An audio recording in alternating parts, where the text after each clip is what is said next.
나는 대한민국 예비역병장이다. 안녕하십니까? 1980년대 50 시절 군대 이야기를 나누는 예비역병장입니다. 오늘도 저의 옛날 군대 이야기와 함께 추억여행 떠나시죠. 나의 일병 시절 62번째 이야기. 연대 정훈과 파견 생활. 3. 뜻밖의 행운, 파견 생활이 연장되다. 이틀 정도 연습한 뒤에 이윽고 화선지에 출품할 작품을 만들기 시작했습니다. 백절불구를 대필로 크게 쓰고 또 한글 시조 몇 가지를 중필로 썼습니다.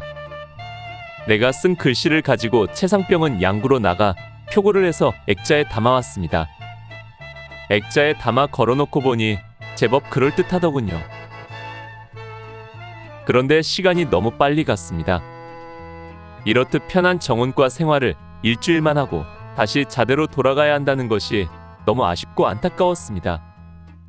사흘이 지났는데 예정된 일주일이 거의 다 되어가는 것 같아 너무 가슴 아팠고, 자대에서는 그토록 길게만 느껴졌던 하루가 이곳에서는 어찌 그리 빨리 가는지 흐르는 시간을 잡고 싶었습니다. 본래 일주일을 예정하고 정훈과에 파견 나온 나는 7월 16일 목요일에 사실상 작품 활동을 모두 마쳤습니다. 붓글씨 몇 점을 쓰는 일인지라 그다지 시간 걸릴 것도 없었고 그저 여유롭게 천천히 연습하고 작품을 만들어도 3, 4일이면 족한 일이었기 때문입니다. 마음씨 좋은 정훈과장은 일주일 예정으로 파견 나왔으니 날짜를 채워서 주말까지 있다가 자대로 복귀하라고 했고, 나는 그 사이에 그동안 써보고 싶었던 글도 쓰고 책도 읽을 생각을 했습니다.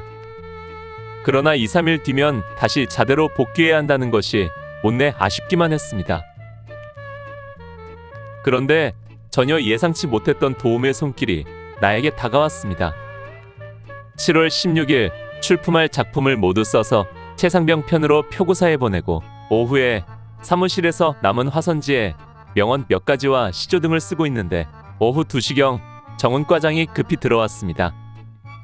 그러더니 신임 연대장 이태우 대령이 초도순 시차 정훈과에 방문할 예정이니 사무실을 정리하고 평소처럼 업무에 충실하라고 전했습니다. 정훈과 사무실이야 평소에 드나드는 사람도 거의 없고 아침 저녁으로 쓸고 닫기 때문에 별로 정리정돈할 것은 없었습니다. 평소대로 각자 업무를 하고 있는데 약 30여 분 뒤 신임 연대장 일행이 들이닥쳤습니다.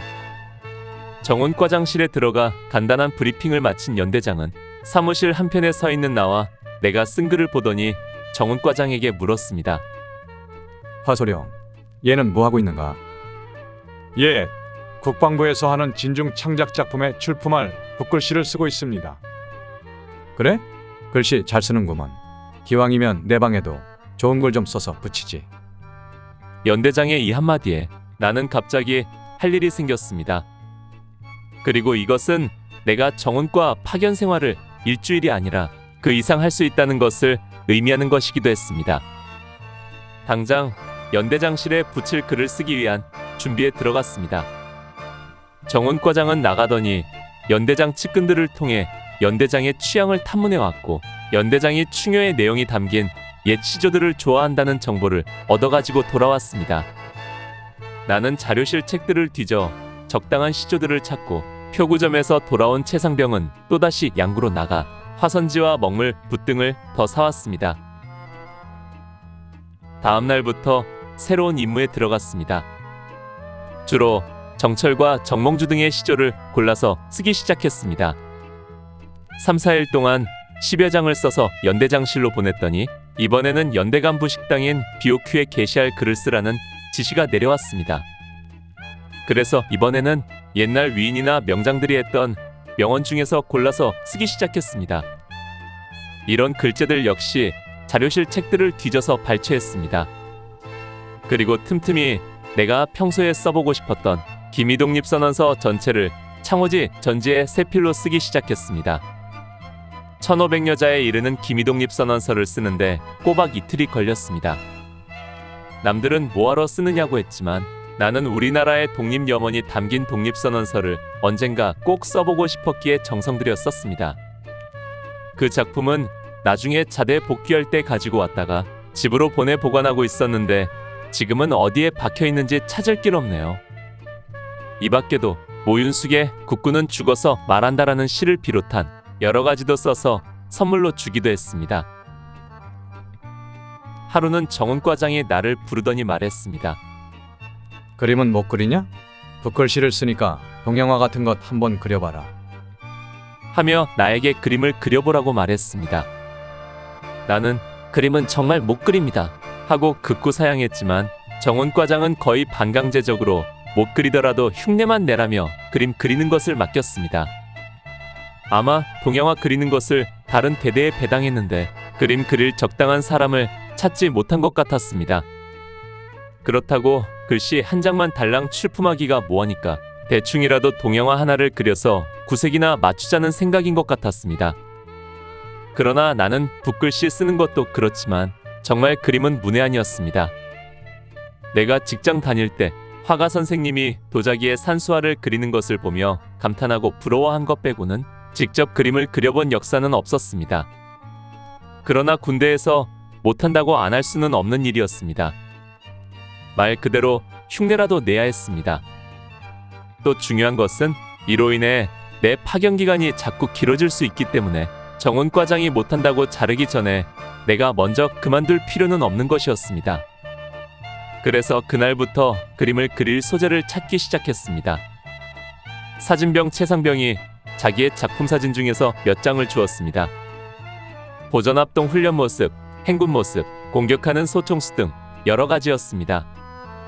그 중에서 보전합동 공격하는 모습이 그런대로 쉬워 보여서 그걸 그릴 생각으로 연습을 시작했는데 워낙 솜씨가 없는 터라 도저히 상황에 맞게 그릴 수가 없었습니다. 특히 인물 묘사에는 정말 자신이 없었습니다. 그래서 무난한 산수화 한 장을 그리기로 했습니다. 전면에 큰 폭포가 있고 그 좌측엔 바위와 수림, 우측으로는 산자락에 가려 반만 보이는 정자, 그리고 먼 배경에 아련한 산과 폭포가 보이는 통상적인 소재였습니다. 정말 직장 다닐 때 회화부 화가 선생님이 그리던 그림을 떠올리며 흉내만 내는 것이었습니다. 정훈 과장은 흉내만 내라고 할 때와는 달리 미진한 생각이 들었는지 자꾸만 옆에서 코치를 했지만 나로서는 그를 만족시킬 만한 능력이 부족했습니다. 그림은 3일 동안 꼬박 그려서 겨우 완성했고 최상병이 들고 나가 표구를 해왔지만 나중에 출품을 했는지는 알 수 없습니다.